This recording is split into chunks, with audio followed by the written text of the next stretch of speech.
Аз съм в една от там посочените критични възрасти. Добре. Което вече води след себе си съответни характеристики. Така че съм написала и някои неща, които са свързани с тази възраст и други, които съм натрупала, да кажем, изнервена, уморена.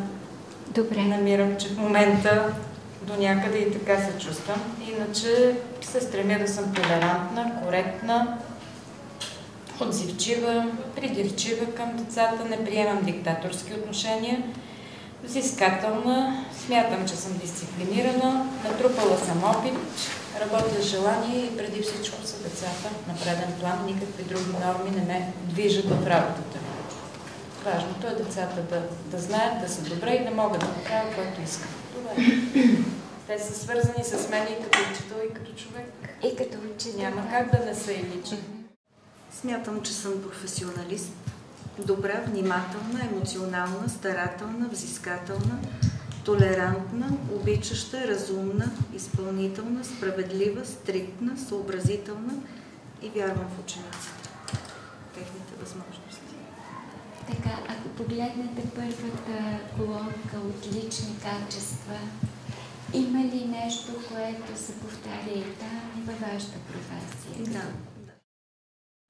Обичам децата, работя любимата си работа, разбираща същността на всяко дете, творец, търсеща пътя към всяко дете, провокирам детето да се развива самостоятелно, помагам на децата да се освободят от страха да грешат, мотивирам твореца във всяко дете, стремя се всяко дете да изграда вяра в себе си, грижовна, добронамерена, търсеща, обичаща.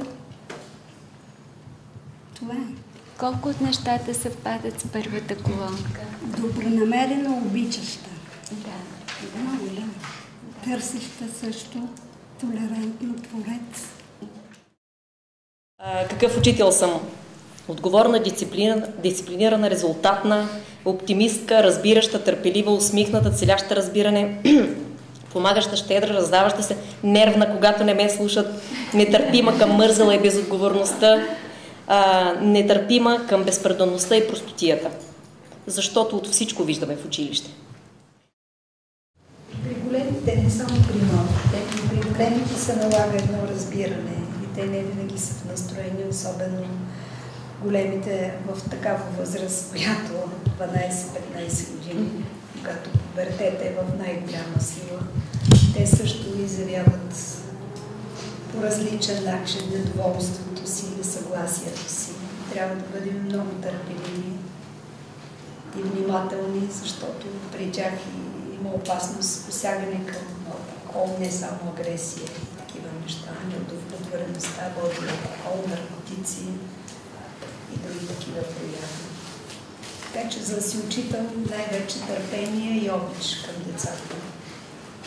Трето място слагам професионализма. По отделни предмети и така нататък. Но нямаш ли търпение и обич, не може да си учител за мен.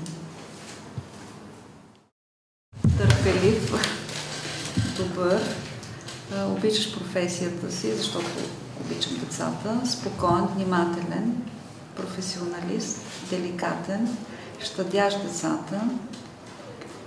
Тук една моя черта, която така открива, може би не толкова така полезна, че прекалено много обгрижвам децата и ги щадя. Защото самата аз съм много емоционална и това е пътя ми към децата, въобще към детската душа, да ги разбирам много добре и да ги щадя. В същото време изисквам, но това е основата ми, е да гледам на детето като нещо, което наистина има нужда от помощ и от подкрепа.